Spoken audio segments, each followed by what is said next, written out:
Hello everyone, আসসালামু আলাইকুম। আপনারা সবাই কেমন আছেন? আশা করি সবাই ভালো আছেন। আমরাও আল্লাহর অশেষ রহমতে ভালো আছি।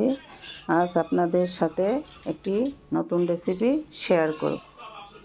আজ আমি দেশি ট্যাংরা মাছ দিয়ে আলু বেগুন দিয়ে মাখা মাখা ঝোল তরকারি করব। আপনারা দেখতে থাকুন। প্রথমে আমি তেল দিয়ে দিলাম, পেঁয়াজ দিয়ে দিলাম,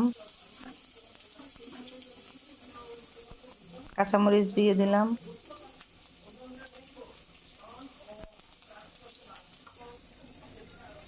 লবণ দিয়ে দিলাম, আদা রসুন দিয়ে দিলাম, একটু নেড়ে চেড়ে দিলাম।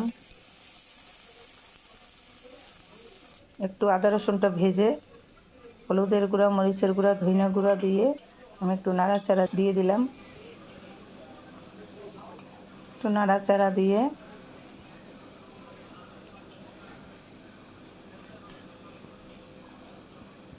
দিয়ে পানি দিয়ে দিলাম।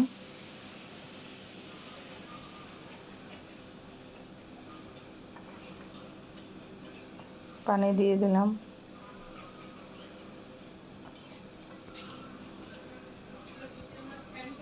একটু কষিয়ে টমেটো দিয়ে দিলাম।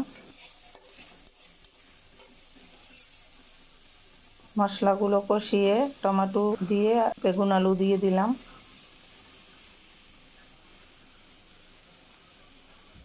টমেটো, আলু, বেগুন দিয়ে আমি একটু ভালোভাবে নাড়াচাড়া দিয়ে একটু হালকা কষিয়ে নিব।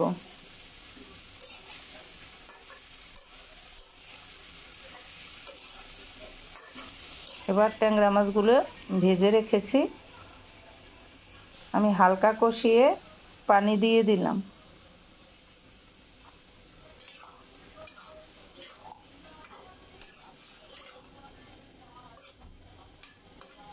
এবার আমি একটু নাড়াচাড়া দিয়ে দিলাম। হালকা বলক আসার পর আমি ট্যাংরা মাছগুলো দিয়ে দিলাম।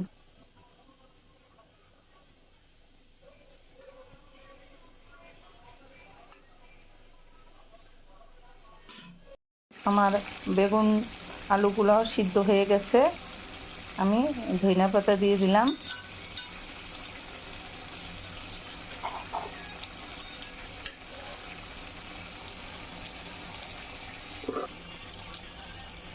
হয়ে গেছে আমার আলু বেগুন দিয়ে ট্যাংরা মাছের মাখা মাখা ঝোল তরকারি।